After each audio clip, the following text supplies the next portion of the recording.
Hi guys, and welcome to the future. You are tuned in to Saraswati Radio. I'm Sky with the news for the upcoming new moon in Leo. On the 8th of August, our beautiful moon is going to visit the sun, and for about 12 hours she shares her spot with the moon.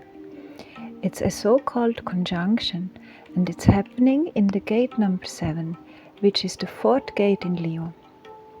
The sun will be in this gate already since the 5th of August, and people with the 7th or 13th activation in their design might feel the shift as well. Both gate number 7 and 13 activating great leadership qualities in a person. In the shadow frequencies, it's about division. In the higher states, about guidance and virtue. The seventh shadow of division is one of the main reasons human society operates in hierarchies. And people with the seventh gate active in their design know how to think in terms of hierarchy. Hierarchy is based upon division. It divides human beings into social and economical classes, political wings, scientific and theological or philosophical groupings. The reason for this division is rooted far more deeply than our psychology, and it's actually stamped upon our genes. The entire issue of leadership and power are contained within this shadow. The ancient Chinese named this seventh hexagram the army. This, I find, is extremely fitting. The army represents the real power in a country. This symbol of an army also represents the idea of power through force, rather than power through inspiration, which is the true nature of leadership expressed through the seventh gift of guidance and the siddhi of virtue.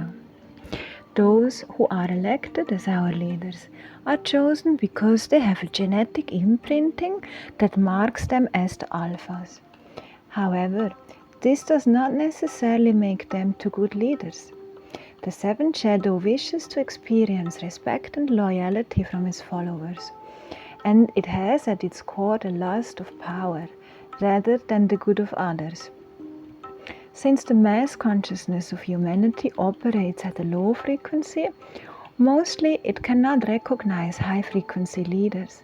Therefore, unfortunately, it does not elect them into the powerful positions. When the energy coming through the seventh activation gets repressed, it simply fails to manifest in the world. These people carry the genetic imprinting for recognition as leaders, but remain hidden. For these people to step into leadership, they must first find and recognize the power within themselves. As they do, a great tide of optimism and intelligence is released, which instantly gains them recognition from society at large. The reactive side of the seventh shadow knows well that it is a leader, and takes full advantage of this by abusing its position. These people use those who follow them to their own advantage, and are able to do all kinds of shady actions to bind them and keep them as followers. These people are masters of patterns and can manipulate others by locking them into certain patterns. This can be intellectual patterns of thinking or beliefs, powerful emotional gains, or materialistic patterns involving money. The game is to trap followers into believing that they need leadership. Naturally, such leaders only attract followers who want to remain at the victim level of consciousness. But as more and more consciousness flows through a system, we see humans moving away from fear towards service. There, leadership and education does not impose itself on anyone. It is the gift of being able to help others find their own way forward in life without taking their individual power. The seventh gift of guidance rests upon the ideal of service.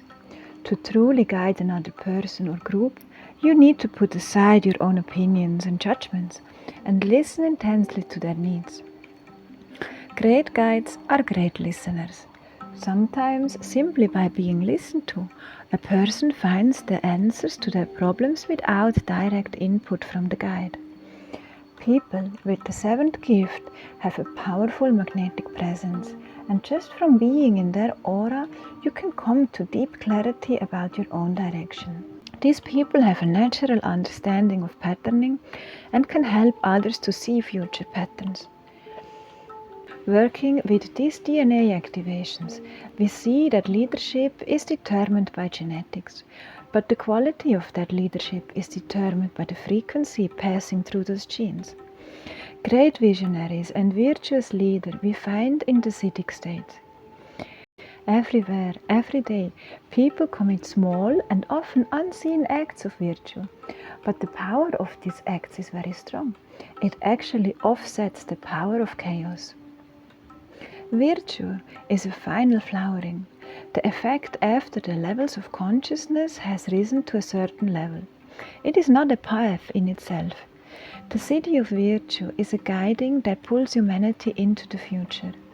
At the root of all acts performed by such a being lies the pure force of virtue, and this virtue has the remarkable effect of repairing the world.